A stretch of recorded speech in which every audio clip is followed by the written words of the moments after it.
Good morning, everybody. My name is Onepeg MG, and this is the news. Quick apology if my voice is sounding a little bit froggy. I've had a chest cold for the last 4 or 5 days, so take that for what it is. But anyway, I wanted to get into just a couple of really small things. This isn't going to be a very long update, so I'll just get right into it. This morning, Pestily, Veritas, Ghost Freak, Slush Puppy, joined by some other folks like NoFam, Sneaky Russian 007, and Jesse Kazam, decided that they were going to have a little podcast this morning and talk about their experiences playing Tarkov kind of near the beginning of their streaming and playing time in the game and their careers and how they've kind of taken off, as well as talking about some things mechanically involving the game. The podcast itself ran about 2 hours, absolutely reasonable in time frame, and worth checking out, if you ask me. The news update for today has to do with Nikita. About halfway through the podcast that was going on with these guys, Nikita decided that he was going to stop by and offer some insight into both the time that he has been spending with his team and developing the .12 release that is eagerly anticipated by all of us, as well as some things that we could expect for the event that tends to predate any of the releases for these patches. Bad to delay things. I hate to delay things. Mm-hmm. And sometimes it's hard. Like, for example, I can't watch streams right now. I can't participate in chats in streams right now. Because if I know that people will say, take your time, many good words for the company, for myself, but it's pressure. It's still a big pressure for me, because people wanna, even if they are understanding, caring people, I'm still feeling that it's internal pressure. Yes, it's not right to delay things. Yeah. For these good people, the people are so kind, and you don't want to make them feel bad or something. Now, it goes almost without saying that Nikita, unfortunately, is looking pretty tired, and you can tell that he very, very much is dedicated to trying to get this done.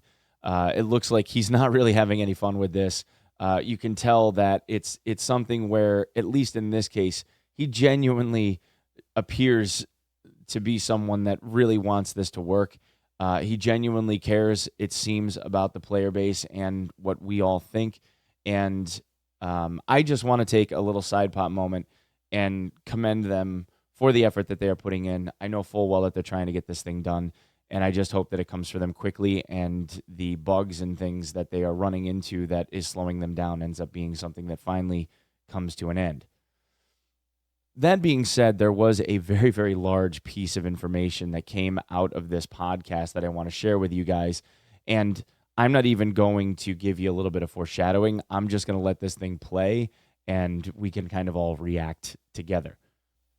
The secured containers that we will disallow the ability to put things in. So it just will be takeout only. So if you say, I'm so hard. no, you get it. Yeah, we get it. This will be just for the testing purposes, just to test this game-changing change. And if the majority of the community will love the true hardcore experience in terms of magical box from Terra Group that will save your items, we will make this permanent in the next versions. So we will need to decide. So secure containers might be changing permanently. So there's a couple of huge key takeaways that I want to make sure that I cover with this, that I'm sure a lot of you guys have thought, as I am thinking right now, and maybe a couple that you haven't, who knows. But Nikita said that for now, at least, this change will be for an event, and it won't be permanent, but it could become permanent if the community wants it to be. So what I would say is, at least in this regard, when they ask this question, you guys need to voice your opinion. Otherwise, this is going to be one of those things that changes for you as opposed to changing because of something that you said, right? The second piece of this that's going to change the meta of this game completely You'll stop seeing people putting mag boxes in their gamma container to swap mags out when they're running heavy kits, trying to protect their ammunition because you can't put the mags back. You'll stop seeing hatchet runners and room blitzing for loot because those people won't be able to put all of that stuff in their gamma container and then try to extract. You'll see a lot more broke players, especially newer ones, which would forcibly make them have to run lighter things and then hopefully end up coming out with stuff. You'll also see situations where people are going to run a lot more quietly, a lot more carefully, a lot more stealthily. No more necessarily run and gun kind of stuff. And this will also put a greater emphasis on battle eye because with the greater risk comes greater chance of being griefed. And if you have a greater chance or likelihood of being griefed, that puts more emphasis on the cheats and makes them more valuable. So people that have working cheats are going to be trying to exploit that as much as they possibly can. And battle eye is just going to have to be on its game. There's really no ifs, ands, or buts about this. The only thing here that I worry about a little bit, and I feel like this is one of those things that people will just have to graduate past, is the sense of the newer player, especially if it's a newer player that comes in later on in a wipe cycle, which is a completely other, separate issue regarding wipe cycles and whether or not there should be or should not be wipe cycles and what about the new guy and that kind of stuff. One of the things that allowed me as a player to continue to want to play this game is that I knew that whenever I was broke, I could make a run on a map for money, loot, whatever, and at low risk still be able to obtain that stuff. And if I died, I would still make a little bit of money so that I could afford to run the next set of gear.